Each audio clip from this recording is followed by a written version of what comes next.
എല്ലാ കൂട്ടുകാർക്കും ശുഭദിനം നടന്നുകൊണ്ട് നമുക്ക് ഗീതുവിന്റെയും ഗോവിന്ദിന്റെ ഇന്നത്തെ നല്ലൊരു വിശേഷം കേട്ടാലോ. അതിനു മുമ്പായിട്ട് ആദ്യമായി കാണുന്നവരുണ്ടെങ്കിൽ ചാനൽ ഇഷ്ടപ്പെട്ട ഒന്ന് സബ്സ്ക്രൈബ് ചെയ്യാൻ മറക്കരുത്. വീഡിയോ ഇഷ്ടപ്പെടുവാണെങ്കിൽ ലൈക്ക് തരാനും മറക്കരുത് കേട്ടോ. അപ്പൊ നമുക്ക് നേരെ നമ്മുടെ വിശേഷത്തിലേക്ക് പോയാലോ. അങ്ങനെ ഇന്നത്തെ വിശേഷത്തിൽ ആകെപ്പാടെ സങ്കടപ്പെട്ടിരിക്കുകയാണ് രേഖയ്ക്ക് സഹിക്കാൻ പറ്റുന്നുണ്ടായിരുന്നില്ല. ഇതുവരെയായിട്ടും വരുണിനെ വിളിച്ചിട്ട് കോൾ കിട്ടുന്ന പോലുമില്ല. അപ്പോഴേക്കും ഗീതുവും പ്രിയം കൂടെ അങ്ങോട്ട് വന്നു. പിന്നീട് രേഖനെ ആശ്വസിപ്പിക്കുന്നുണ്ട്. പക്ഷെ രേഖയ്ക്ക് ഭയങ്കര സങ്കടമായിരുന്നു. രേഖ പറഞ്ഞു, ഇന്നലെ വൈകുന്നേരം വരുണേട്ടൻ വിളിച്ച സത്യദാസ് അങ്കിളിനെയും കൊണ്ട് ഹോസ്പിറ്റലിൽ പോയിരിക്കുക എന്നൊക്കെ പറഞ്ഞിട്ട്, പക്ഷെ പിന്നീട് ഇതുവരെയായിട്ടും വിളിച്ചിട്ട് കിട്ടുന്ന പോലുമില്ല. എല്ലാവരുടെയും ഫോൺ സ്വിച്ച് ഓഫ് ആണെന്ന് പറയണം. ഇത് കേട്ടൻ ഗീത് പറഞ്ഞു, രേഖിച്ച് വിഷമിക്കണ്ട, എന്തിനാ സങ്കടപ്പെടുന്നത്, ഞങ്ങളൊക്കെ ഇല്ലേന്ന് ചോദിക്കണം. പിന്നെ നിങ്ങളൊക്കെ ഉണ്ടെന്ന് പറഞ്ഞുകൊണ്ട് ആവോ, വേണ്ടപ്പെട്ടവർ വേണ്ടേ? എന്റെ കുഞ്ഞിന്റെ അച്ഛന് എന്റെ കുഞ്ഞിനെ വേണ്ടെങ്കിൽ പിന്നെ ഞാൻ ഇങ്ങനെ കാത്തുകെട്ടി വെക്കുന്നില്ല എന്താ അർത്ഥമുള്ളേ? ഗീതെന്ന് പറയാ, അതൊന്നും സാരമില്ല, എല്ലാം ശരിയാവുന്നൊരു സമയം വരുമെന്ന് പറയണം. അപ്പത്തേക്കും ഗോവിന്ദ് അങ്ങോട്ടേക്ക് വന്നു. ഗോവിന്ദ് വന്നിട്ട് പറഞ്ഞു, എന്നോടുള്ള വാശിക്കാൻ തോന്നുന്നു രാധികാമയെ വരണ മുങ്ങി നടക്കണേ. മിക്കവാറും ഞാൻ ഹോസ്പിറ്റലിലേക്ക് പോയത് അവർക്ക് ഇഷ്ടപ്പെട്ടിട്ടുണ്ടായിരിക്കില്ല. വിജയലക്ഷ്മി അമ്മേനെ കാണാൻ പോയത് ശുശ്രൂഷിച്ചൊന്നും അവർക്ക് ഇഷ്ടപ്പെടാത്തതുകൊണ്ട് അവരെങ്ങോട്ടോ മുങ്ങി നടക്കുവാൻ തോന്നിയെന്നൊക്കെ പറയണം.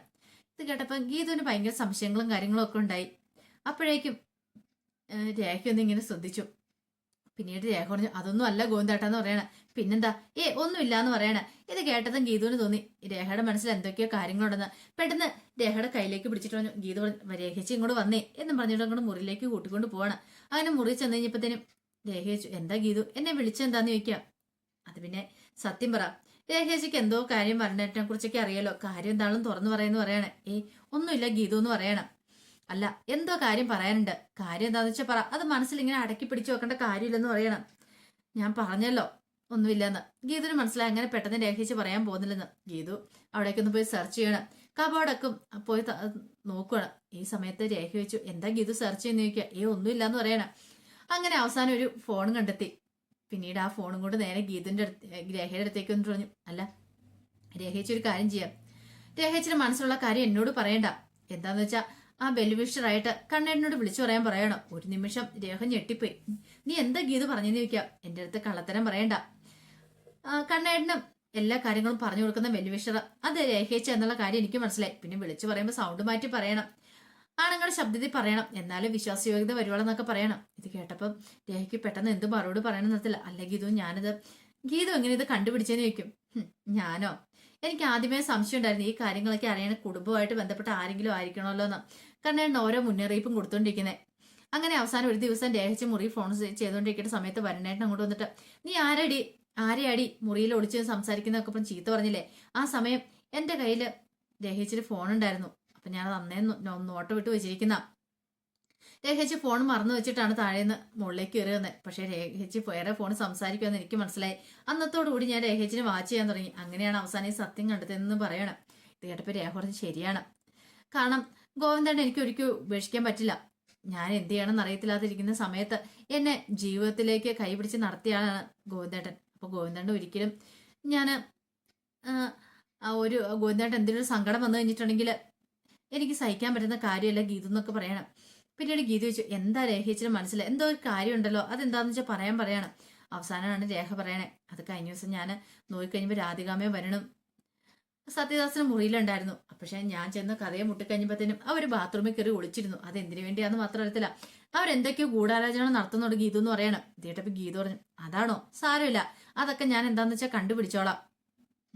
ആ കാര്യത്തിൽ രേഖിച്ച് വിഷമിക്കണ്ട, രേഖിച്ച് ഫുഡ് കഴിക്കണോട്ടോ. താഴെ അവർ പറഞ്ഞു കേട്ടില്ലേ, രേഖിച്ചൊരു ഫുഡ് പോലും കഴിച്ചിട്ടില്ലാന്ന്. വയറ്റിൽ കിടന്ന് കുഞ്ഞിനെ കുറിച്ച് എങ്കിലും ചിന്തിക്കുക. ഫുഡ് കഴിക്കായിരുന്നു എന്തെങ്കിലും ഒക്കെ ആയി പോയിട്ടുണ്ടെങ്കിലോ പിന്നെ നമ്മൾ പറഞ്ഞിട്ട് കാര്യമുണ്ടോ? കാത്തിരുന്ന് വയറ്റിൽ ജനിച്ച കുഞ്ഞല്ലേ, അത് നമ്മൾ നശിപ്പിച്ച് കളയേണ്ട കാര്യമുണ്ടോ എന്ന് ചോദിക്കും. ഇല്ല ഗീതു, ഞാൻ ആഹാരം കഴിച്ചോളാം എന്ന് പറയണം. ഇങ്ങോട്ട് വാ എന്നും പറഞ്ഞുകൊണ്ട് കൂട്ടിക്കൊണ്ട് പോകണേ രേഖേനെ ഗീതു.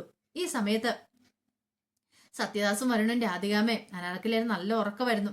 ആ ഒരു കാടിനുള്ളിലുള്ള ആ വീടിനകത്ത് കുറെ സമയം കഴിഞ്ഞപ്പോ രാധിക പതുക്കെ കണ്ണു തുറക്കണം. കണ്ണു തുറന്ന് ചുറ്റും നോക്കിയപ്പോൾ ബാക്കിയെല്ലാവരും നല്ല ഉറക്കം.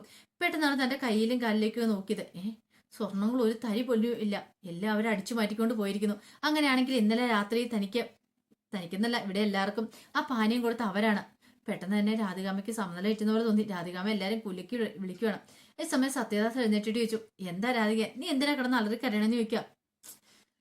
ഭാസ്കരേട്ടാ ഇങ്ങോട്ട് നോക്ക്, ഒരു തരം സ്വർണം പോലെ ദേഹത്തില്ല എന്ന് പറയണം. അപ്പോഴാണ് എല്ലാരും ശ്രദ്ധിക്കുന്നത്. പെട്ടെന്ന് അനാർക്കലിയും വരണും ഒക്കെ എഴുന്നേക്കുവാണ്. അങ്ങനെ അവരോട് ഈ കാര്യങ്ങളൊക്കെ പറയാം. അനാർക്കലി പറഞ്ഞു അവളായിരിക്കും തട്ടിക്കൊണ്ട് പോയത്, ഒറ്റ രാത്രിയും കൊണ്ട് നമ്മളെ വെറും പാപ്പരാസിയായിട്ട് അവൾ തട്ടിക്കൊണ്ട് പോയില്ലെന്ന് ചോദിക്കും. ഈ സമയം എന്ത് ചെയ്യണമെന്ന് അറിയത്തില്ലാത്തൊരവസ്ഥയായിപ്പോയി സത്യദാസ് പറഞ്ഞു എന്റെ ഒന്നും രണ്ടും അല്ല 5 ലക്ഷം രൂപയെ പോയെന്ന് പറയണം. 5 ലക്ഷം രൂപ അവള് കൊണ്ടുപോയി അടിച്ചു പറ്റിക്കൊണ്ട് പോരാത്തിന് സ്വർണവും കാര്യങ്ങളും എല്ലാം എന്ന് പറയണം. രാധിക പറഞ്ഞു ജീവൻ തിരികെ കിട്ടിയതിന്റെ ഭാഗ്യം എന്ന് പറയണം. ഈ സമയം അനാർക്കലി പറഞ്ഞു ഞാൻ ചില കാര്യങ്ങളൊക്കെ തീരുമാനിച്ചിട്ടുണ്ടെന്ന് പറയാം. എന്ത് അതൊക്കെ ഉണ്ടെന്ന് പറയണം.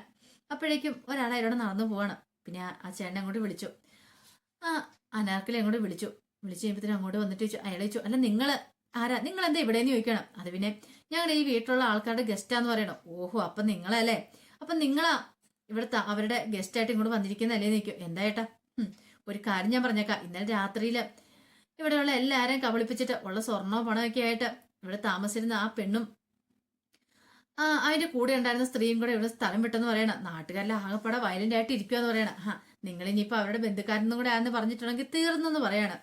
ഇത് കേട്ടപ്പോ രാധിക പറഞ്ഞു അതൊന്നും ഇല്ലാന്ന് പറയണം. പിന്നെ നിങ്ങൾ പറഞ്ഞു അത് പിന്നെ ചേട്ടാ എന്നൊക്കെ പറഞ്ഞ് രാധിക നിൽക്കുവാണ്. അവർക്ക് ഏകദേശം കാര്യങ്ങളൊക്കെ മനസ്സിലായി. കാരണം തങ്ങൾ കബളിക്കപ്പെട്ടിരിക്കുന്നു. പക്ഷെ അനാർക്കലി ഞങ്ങൾ വിട്ടുകൊടുക്കാൻ ഉദ്ദേശിച്ചിട്ടില്ലായിരുന്നു. അനാർക്കലി മനസ്സിലായി എങ്ങനെയെങ്കിലും അവളെ കണ്ടെത്തണം. അവൾ തനിക്കൊരു തുറപ്പ് ചീട്ടാണ്. അവളെ വെച്ചിട്ട് കളി കളിക്കാൻ തന്നെ തീരുമാനിക്കുകയാണ് അനാർക്കലി. ഈ സമയം മാർഗഴിയുടെ അമ്മയും കൂടെ നടക്കുവാണ്. അപ്പം മാർഗഴി എന്ന് പറഞ്ഞാൽ ഗീതുവിന് ഷേപ്പുള്ള ആ പെൺകുട്ടി അവർ രണ്ടുപേരും കൂടെ നടക്കുവാണ്. പിന്നീട് മാർഗഴി പറഞ്ഞു പൈസയൊന്നും അങ്ങനെ ദൂരത്ത് വെച്ച് കളയാലെന്ന് പറയാണ്. അത് ശരിയാ, ഞാൻ കളയത്തൊന്നുമില്ല അമ്മ, അമ്മയ്ക്ക് തോന്നുന്നുണ്ട് അങ്ങനെ കളയുമെന്ന്. പിന്നീട് അവരങ്ങനെ നടക്കുന്ന സമയത്ത് ഒരു പ്രായമായ സ്ത്രീയും കൂടി വരുവാണ്. അവരെ കണ്ടതും മാർഗഴി അങ്ങോട്ട് എന്നിട്ട് പറഞ്ഞു അതെ ഒമ്മാന്റെ ഓപ്പറേഷൻ കഴിഞ്ഞെന്ന് ചോദിക്കും. ഇല്ല എങ്ങനെ കഴിയാനാ മാർഗഴി, അതിന് 1 ലക്ഷം രൂപ വേണ്ടെന്ന് ചോദിക്കും. അതൊന്നും ഓർത്ത് വിഷമിക്കണ്ട, 1 ലക്ഷം രൂപ ഞാൻ തരാം, പോയി സർജറി നടത്താൻ പറയാണ്.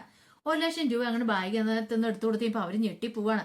കാരണം സത്യദാസിന്റെ 5 ലക്ഷം രൂപ ആ ബാഗിനകത്തുണ്ടായിരുന്നു. ആ ബാഗ് സഹിതമാണ് മാർഗഴി അടിച്ചു മാറ്റിക്കൊണ്ട് പോകുന്നത്. മോൾക്ക് 1 കോടി പുണ്യം കിട്ടുമെന്നൊക്കെ പറഞ്ഞ് മാർഗഴി അനുഗ്രഹിച്ചിട്ട് അവരും കൂടി പോകണം.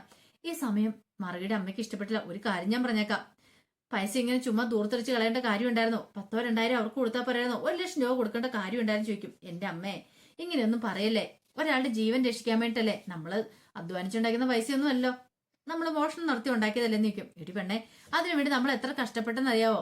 എത്ര കഷ്ടപ്പെട്ടാലും കുഴപ്പമില്ല, അമ്മ ധൈര്യമായിട്ട് ഇരിക്കാന്നൊക്കെ പറയണം. അങ്ങനെ കുറച്ചുകൂടെ അവിടെ പോയി കഴിഞ്ഞപ്പോഴത്തേനും മാർഗഴിനെ അറിയുന്നൊരു ചെറങ്കോശം അങ്ങോട്ട് വന്നു. അവനെ കണ്ടതും പറഞ്ഞു എടാ നിനക്ക് ഇന്നാളെ മൊബൈൽ ഫോൺ വേണമെന്ന് പറഞ്ഞില്ലേ, ഒരു കാര്യം ചെയ്യാം, നീ ഇത് പിടിക്കാനും പറഞ്ഞൊരു മൊബൈൽ ഫോൺ എടുത്ത് കൊടുക്കുവാണ്. ഉള്ളത് വെച്ച് ഏറ്റവും നല്ല മൊബൈൽ ഫോണാ.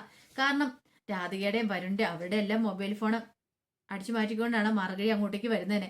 അവന് സന്തോഷമായി.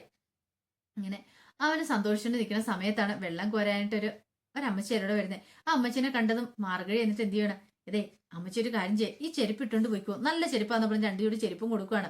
അത് അനാർക്കലിയുടെ ചെരുപ്പായിരുന്നു. വില കൂടിയ ചെരുപ്പല്ലേ, അവിടെ കളഞ്ഞിട്ട് പോരാൻ പറ്റുമോ? അങ്ങനെ ഉടുവസ്ത്രം അല്ലാതെ ബാക്കി എല്ലാ സാധനങ്ങളും അവിടെ നിന്ന് അടിച്ചു മാറ്റിക്കൊണ്ട് പോന്നിട്ടുണ്ടായിരുന്നു മാർഗഴി. അങ്ങനെ അവരങ്ങോട്ട് പോയി കഴിഞ്ഞപ്പോഴത്തേനും മാർഗഴിയുടെ അമ്മ പറഞ്ഞു നീ ഇത് എന്ത് ഭാവിച്ച മാർഗഴി എന്ന് ചോദിക്കാം. അമ്മ എന്തിനാ ടെൻഷൻ അടിക്കുന്നത്, ഇതിനകത്ത് ഇനിയും പൈസ ഉണ്ടല്ലോ, പിന്നെന്താ കുഴപ്പമെന്ന് ചോദിക്കും. എന്നാലും അങ്ങനെയല്ലല്ലോ, അത് നമ്മളൊരു കാര്യത്തിന് വേണ്ടി ഇറങ്ങി തിരിച്ചിരിക്കില്ലേ, ആ കാര്യങ്ങളൊക്കെ നടപ്പാക്കണ്ടേന്ന് ചോദിക്കണം. അതൊന്നും ഓർത്ത് അമ്മ വിഷമിക്കണ്ട, ഞാനില്ലേ അമ്മയുടെ കൂടെ, അമ്മ പിന്നെ എന്തിനാ വിഷമിക്കണെന്നൊക്കെ മാർഗഴി ചോദിക്കുകയാണ്. പിന്നീട് കുറച്ചു നേരം കഴിയുമ്പോഴത്തേനും റേഞ്ച് കയറിയുമ്പോഴത്തേനും ഫോൺ ഓണായി കഴിയുമ്പോഴത്തേനും വരുണിന്റെ ഫോണിലേക്ക് രേഖ വിളിക്കുകയാണ്. അപ്പൊ ബെല്ലടിക്കുന്നതിനപ്പോ രേഖ ഭയങ്കര സന്തോഷമായി. ഗീതുനോട് പറഞ്ഞു ഗീതു ഇതേ ബെല്ലടിക്കുന്നുണ്ടെന്ന് പറയണം. എന്നാ രേഖ വെച്ച് എടുക്കാൻ പറയണം. അങ്ങനെ ഫോൺ ബെല്ലടിച്ചതിന്റെ പിന്നെ ഒന്നും അങ്ങനെ തലയ്ക്കുന്നതിന് മറുപടി ഉണ്ടായില്ല. കാരണം ഫോൺ ബെല്ലടിച്ച് എന്നല്ലാതെ മാർഗഴി ഫോൺ എടുത്തില്ല. ഫോൺ ബെല്ലടിക്കുന്നപ്പോ മാർഗഴിക്ക് ഒരു ടെൻഷൻ ഉണ്ടായിരുന്നു. ആ സമയത്ത് മാർഗഴിയുടെ അമ്മ പറഞ്ഞു ഇനി മോളെ നീ ഫോണൊന്നും എടുക്കണ്ട, ചിലപ്പോൾ നമ്മളെല്ലാം അടിച്ചു മാറ്റി നിറഞ്ഞ് ചിലപ്പോൾ പോലീസിൽ നിന്ന് വിളിക്കുന്നതാണെന്ന് പറയാൻ പറ്റില്ലെന്ന് പറയാണ്. ഇത് കേട്ടത് മാർഗഴി ഫോണിലേക്ക് നോക്കി കഴിഞ്ഞപ്പോ യഷീന്ന് സേവ് ചെയ്തേക്കുന്നുണ്ട്. അമ്മ ഇങ്ങ് നോക്കിയേ, യഷീന്ന് സേവ് ചെയ്തേക്കുന്നത്. അതൊരു പക്ഷെ ഇയാളുടെ മിത്രമാവാൻ വഴിയില്ല, ശത്രു ആകാനേ സാധ്യതയുള്ളൂ. അതുകൊണ്ടാണല്ലോ യഷീന്ന് സേവ് ചെയ്ത് വെച്ചേക്കുന്നത്. അതുകൊണ്ട് കോൾ എടുത്താലും നമുക്കൊന്നും വരാൻ പോകുന്നില്ലെന്ന് പറയണം. അങ്ങനെ അവസാനം വീണ്ടും രേഖ ഫോൺ വിളിക്കണം. രേഖ ഫോൺ വിളിച്ചു കഴിഞ്ഞപ്പോഴത്തേനും അങ്ങനെ ഇങ്ങേ തലയ്ക്കൊന്ന് ഹലോ പറയുവാണ് മാർഗഴി. ഹലോ എന്ന് പറഞ്ഞിട്ട് പൊട്ടിച്ചിരിക്കുകയാണ്. അങ്ങേ തലയ്ക്കൊന്ന് വിളിച്ച ഭാര്യയാന്നുള്ള കാര്യം മനസ്സിലായി. കാരണം അതുകൊണ്ടായിരിക്കും ലക്ഷ്യന്ന് സേവ് ചെയ്തിട്ടിരിക്കുന്നത്. വരുണിന്റെ ഭാര്യ ആയിരിക്കും എന്ന് അവർക്ക് മനസ്സിലായി. അപ്പൊ ആ ഒരു ചിരിയിരിക്കുവാണ് മാർഗഴി ഫോണിൽ കൂടെ. ഇത് കേട്ട് കഴിഞ്ഞപ്പോൾ നെഞ്ചു പടിഞ്ഞ് രേഖ നിൽക്കുവാണ്. അപ്പൊ അതിന്റെ വിശേഷങ്ങളൊക്കെയാണ് കണ്ടത്. ഇതിന്റെ ബാക്കി വിശേഷങ്ങളുമായിട്ട് വൈകുന്നേരത്തെ പ്രമോയി വരാട്ടോ. ഒരിക്കൽ കൂടി എല്ലാവർക്കും ശുഭദിനം നേർന്നുകൊണ്ട് നിർത്തുന്നു.